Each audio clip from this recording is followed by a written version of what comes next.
The research station, Verith Cole, had been in orbit above the gas giant Pamureth for 11 years before the incident that would later be classified, redacted, and eventually leaked across 17 galactic networks under a title no one in the Interspecies Compact ever wanted translated into human language.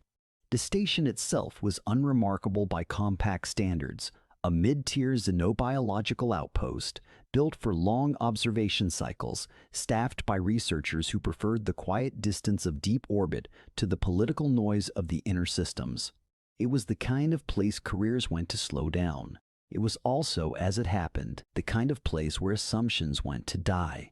Commander Yael Devon had been assigned to Verath Cole not as punishment exactly, but not as recognition either. She was 34 years old, 8 years into her compact liaison posting, fluent in 3 galactic dialects and functional in 2 more. She had a reputation among the compact administrators as someone who asked too many questions and accepted too few answers, which was a polite way of saying she made people uncomfortable without ever raising her voice. She was the only human permanently stationed on Verath Cole. She had been told this was an honor. She suspected it was a solution.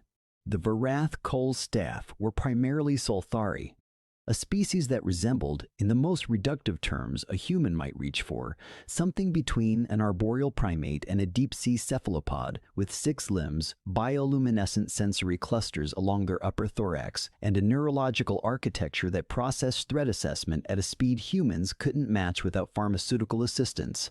They were brilliant researchers, methodical to the point of ceremony, and they found human behavior genuinely unsettling in a way they were too professional to say outright, but too honest to entirely conceal.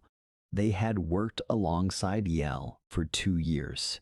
They had grown, if not warm, then at least accustomed to her. The Keth were another matter.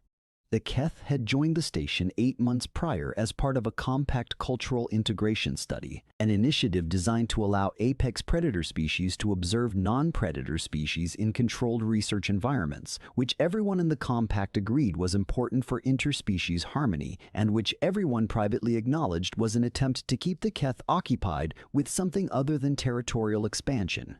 They were large. Not enormous by galactic standards, but large in the way that mattered. The kind of large that reorganized the geometry of a room when they entered it. Their biology was built around pursuit, deep chest cavities, rapid twitch musculature, sensory systems tuned almost exclusively to movement detection. They were not aggressive in the way lesser minds imagine predators to be. They were patient, precise. They communicated in subsonic registers that the station's translation arrays struggled with, and they had a cultural framework around the concept of hierarchy so intricate and so fundamental that they could not fully explain it to species who lacked the instinct. To the Keth, everything was hierarchy, everything was position, everything was a negotiation between what you were capable of and what you were permitted to claim. They had brought a cub. This was the detail that the compact administrators had reviewed and approved without fully understanding what they were approving. In Keth society, cubs were not analogous to human children in any comfortable sense. They were not innocent. They were not protected by social rules in the way juvenile humans were protected. They were learning instruments, young predators in the precise phase of development where every interaction was practice, where every contact with the world was a calibration of what could be taken and what would resist. The adult Keth on the station, a senior researcher named Vetharak, and a junior analyst Yael, privately thought of as the quiet one because it never initiated translation, watched the cub the way a sculptor watches clay, attentively but without urgency because the outcome was considered inevitable. The cub's name was something the translation array rendered as an approximation of a frequency. Yael called it nothing. She watched it the same way she watched everything new on the station, carefully, without obvious interest, which was the only kind of interest that didn't invite a response. The incident happened on a Tuesday, which Yael later reflected was the most human detail of the entire event. She had been cross-referencing atmospheric data in the station's secondary lab, which doubled as a communal area during off-cycles, when the Keth cub found her. This was not unusual. The cub moved through the station with the fluid, boneless confidence of something that had never been told the word restricted, and the Solthari researchers had learned to simply note its position and adjust accordingly. Ya had also learned this. What she had not fully incorporated, because no documentation had prepared her for it, was that a Keth cub in the precise developmental phase this one occupied would eventually reach the calibration moment, the instinct-driven test of a nearby organism's resistance threshold. Not malicious, not playful, clinical, in the way that instinct is always clinical beneath its surface. The cub bit her on the forearm, not a graze, not a warning contact. A full, considered bite. The kind that the cub's biology was designed to deliver, the kind that in a Keth hunting context would have been the beginning of an assessment. It lasted perhaps 2 seconds. The cub's teeth were not yet at full adult development, but they were sufficient. They broke skin. They left marks that would take 3 weeks to fully fade. The station's alert system registered the biometric spike from Yale's medical implant within 4 seconds. Within 8 seconds, Vetharak had crossed the length of the habitat corridor at a speed that Yale would later describe in her official report as significant. The Solthari duty officer, researcher pilot, had already initiated an emergency protocol query to Compact Central. The quiet Keth analyst had positioned itself between the cub and the secondary lab entrance in a stance that the translation array did not have a word for, but that Yale's nervous system translated without difficulty. What the station expected, what the compact protocols predicted, what Vetharak's entire cultural framework had prepared it to manage, was a distress response. The human would exhibit pain behavior. The human would exhibit fear behavior. The human would require medical intervention and psychological support, and there would be a complex diplomatic situation involving cub discipline protocols and interspecies liability frameworks that would consume months of administrative energy. This was the scenario. This was what the hierarchy of the next several hours was supposed to look like. Yale looked at her arm. She looked at the cub. The cub looked back at her with eyes that were doing exactly what predator eyes do, cataloging, measuring, waiting for the data its action would produce. She said in a voice that the translation array caught and rendered accurately into Keth subsonic register, "That's going to need to be cleaned." Then she reached out and touched the top of the cub's head. Not a strike, not a flinch. A deliberate, unhurried contact, the kind of gesture that in human behavioral language meant something entirely different than it meant in any other language the cub had ever encountered. The cub went very still, not the stillness of fear, the stillness of a system encountering input it had no category for. Vetharak stopped moving. Pilot's emergency protocol query hung unsubmitted in the system for 6 more seconds before Pilot remembered to cancel it. Yael walked to the station's medical alcove, cleaned and dressed the wound herself with the focused attention of someone performing a minor task that didn't warrant drama, and returned to her atmospheric data. The cub followed her. It sat at the edge of her workspace for the next 2 hours. It did not touch her again. It watched her with the same cataloging attention as before, but the frequency had changed. Something in the quality of the observation, something that Vetharak, watching from the corridor entrance, recognized immediately because it had a name in Keth, even if it had no translation. The name meant, approximately, the subject did not fall. The Compact's incident report arrived 48 hours later, generated by the automated system flag that Pilis protocol query had partially triggered before cancellation. It was a routine document, a request for confirmation that no medical or diplomatic action was required following a recorded biometric event. Standard. Forgettable. Yale filed her response in 11 words and thought nothing more about it. What she did not know, because she had no reason to monitor internal Keth communication channels, was that Vetharak had sent its own report. The Keth did not use the Compact's reporting infrastructure for internal communication. They used a frequency-based encoding system that the Compact's translation arrays flag, but rarely fully processed because the content was usually considered culturally internal and therefore low priority. Vetherok's report was not low priority. It was addressed to Keth's central authority and marked with a classification that the Compact system rendered, in its best approximation, as requires immediate strategic assessment. The report described what had happened in clinical Keth terms. It described the bite, the biometric data, the expected response sequence, and then the deviation. It described the touch. It described the cub's reaction. It described, with the precision that reflected how seriously Vetherok took what it had witnessed, the specific quality of the human's response, the absence of flight behavior, the absence of submission behavior, the absence of aggression behavior. It described the deliberate physical contact with a predator cub immediately following a successful predatory action, and it noted, with the particular weight a Keth researcher gives to observations that contradict their models, that the human had done this without any apparent understanding that it was extraordinary. Vetherok's concluding assessment was 4 sentences.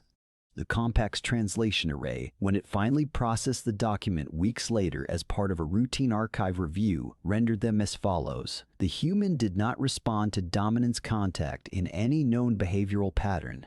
The human initiated counter-contact without aggression indicators. The cub assessed this as a challenge it could not categorize. We do not yet understand what we are looking at. The Keth Central Authority's response arrived at Vetherok's private channel within 6 hours. This was, by Keth institutional standards, immediate. The response authorized Vetherok to escalate observation protocols to the highest tier available within Compact framework, which meant in practical terms that everything Yaldabaoth did on Bareth Cole for the next 4 months was being watched, recorded, and analyzed by species that had spent 800 years refining its understanding of how organisms behave when they are afraid. Yael noticed that Vetherok was watching her more closely. She assumed it was professional curiosity. She had been told often enough that humans were interesting to observe. She filed it under the usual and continued her work. The escalation happened because of what came next, and what came next was not dramatic. That was the problem. That was precisely the problem. Over the following weeks, the cubs sought Yael out with increasing regularity. The Solthari researchers adapted to this quickly. They had adapted to stranger things, and developed a quiet habit of noting the cub's location relative to Yael's as a casual part of their daily awareness, the way one notes weather on a station with weather. The cub did not bite her again. What it did was more difficult to explain. It followed her. It watched her work. Occasionally, it positioned itself close enough that physical contact was possible, but did not initiate it, a behavior that Vetherok's observation notes described as proximity testing, the cub waiting to see if the human would reinitiate the contact or withdraw from it. Yael, because she was Yael, did neither predictable thing. She ignored the cub when she was focused and acknowledged it when she wasn't, with the same quality of attention she gave to the station's instruments, genuine, present, and completely free of performance. She did not treat the cub as dangerous. She did not treat it as safe. She treated it as a young thing on the space station that was probably not getting enough stimulation, which was the conclusion her own practical experience led her to, and she occasionally placed her hand flat on the surface nearest to it, the way she might leave a light on. Not invitation exactly, but not rejection either. Something in between, and that particular human register that doesn't have a name, but that organisms across species lines seem to feel anyway. The cub began sleeping outside her quarters. Vetherok's reports to Keth's Central Authority were now daily. The Compact administrators became aware of this when a Keth diplomatic liaison appeared without advance notice at Compact Central and requested an emergency review of the Bareth Call posting assignment for Commander Yael Devon. The request was framed in formal Compact language, but the Compact's senior diplomatic analyst, a Solthari with 40 years of interspecies experience, read the subtext with no difficulty and spent the better part of an evening staring at her ceiling with the lights off, which was how her species processed information too large for normal psychocognition. The Keth were not requesting a review because they wanted Yael removed.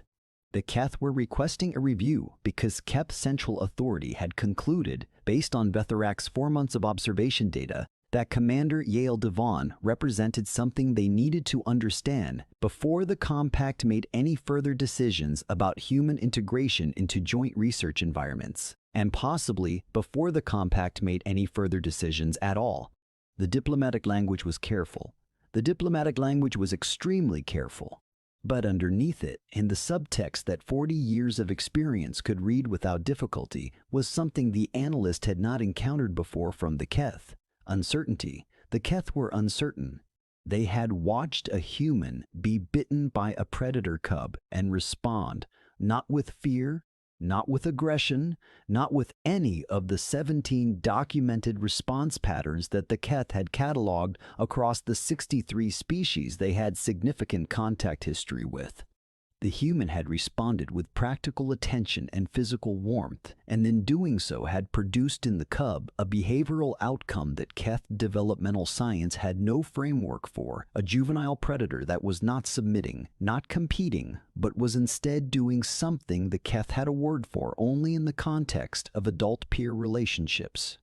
The cub was, in Keth terms, aligning. It was choosing proximity not based on hierarchy, not based on demonstrated strength, not based on any of the dominance calculus that Keth social structure ran on. It was choosing proximity based on something that Vethorak's report circled around without landing on, because the word for it in Keth did not exist, and the concept in human language was so simple it was almost insulting. The cub liked her, and the Keth did not know what to do with that. Because in Keth developmental science, a juvenile predator forming a non-hierarchical social bond with a foreign organism outside the cub-raising unit was not a category of thing that happened. It was not a scenario with a protocol. It was not something their 800 years of refined observation had produced a model for. And the absence of a model for the Keth was not a minor gap in their database. It was a structural problem. It meant their framework was wrong about something.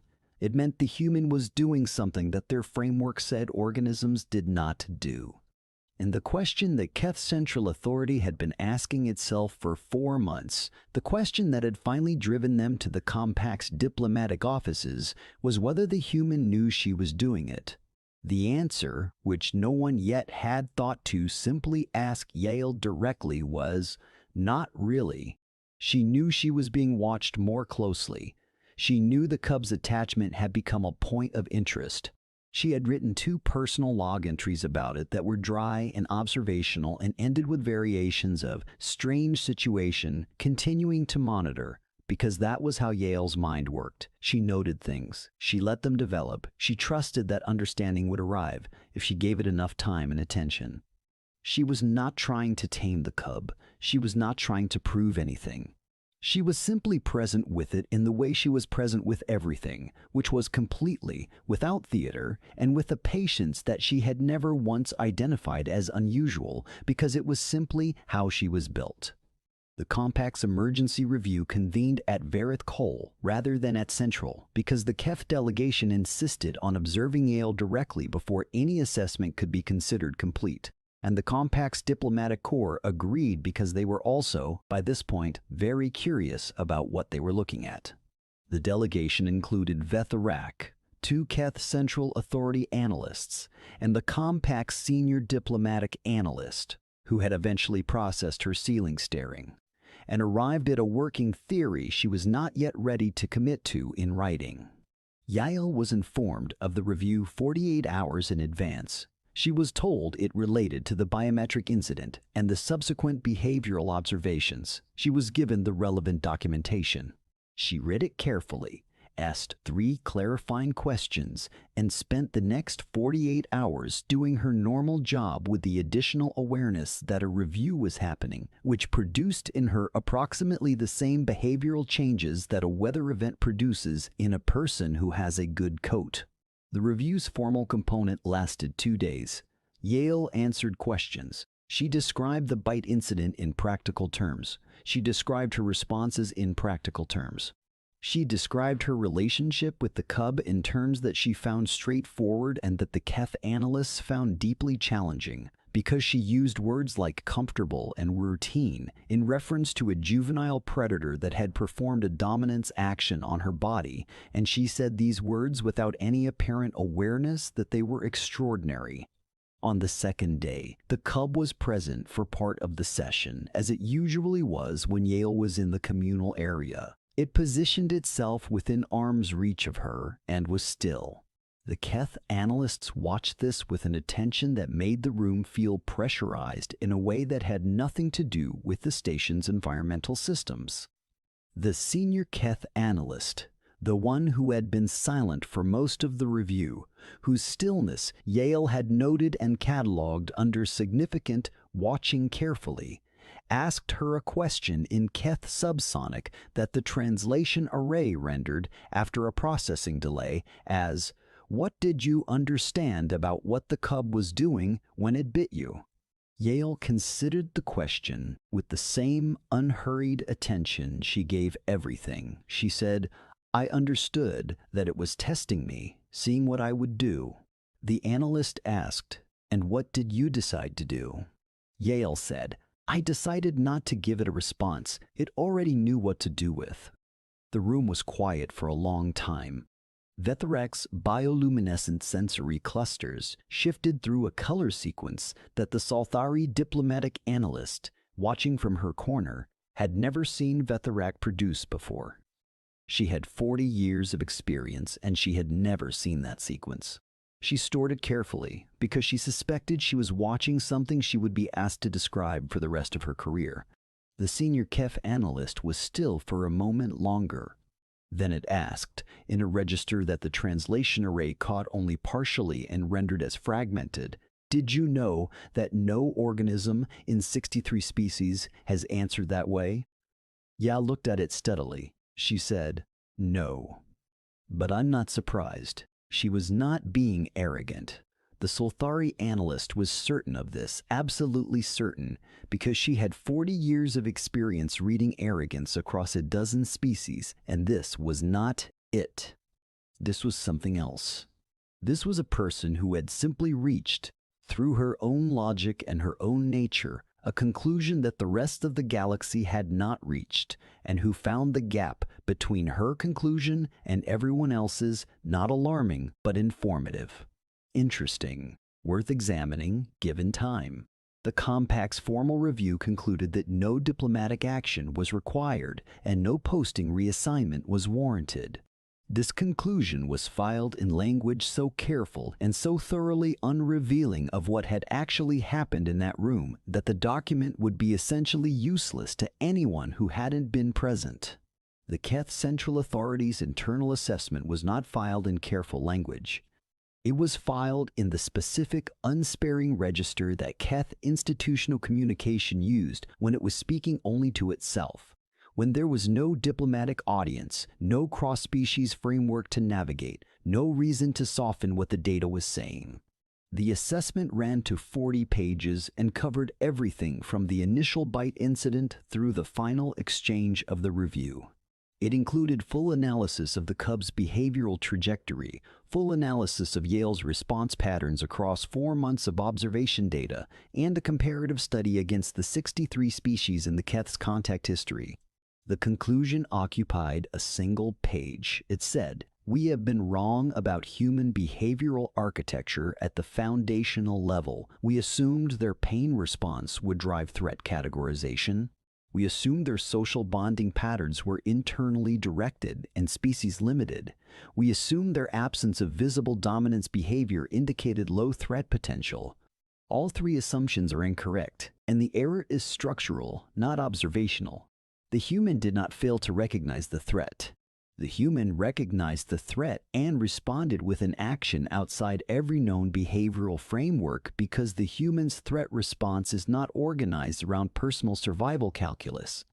It is organized around something our models do not have a category for. The closest term available in Keth language is the refusal to be defined by what is done to you. We do not know how many humans function this way.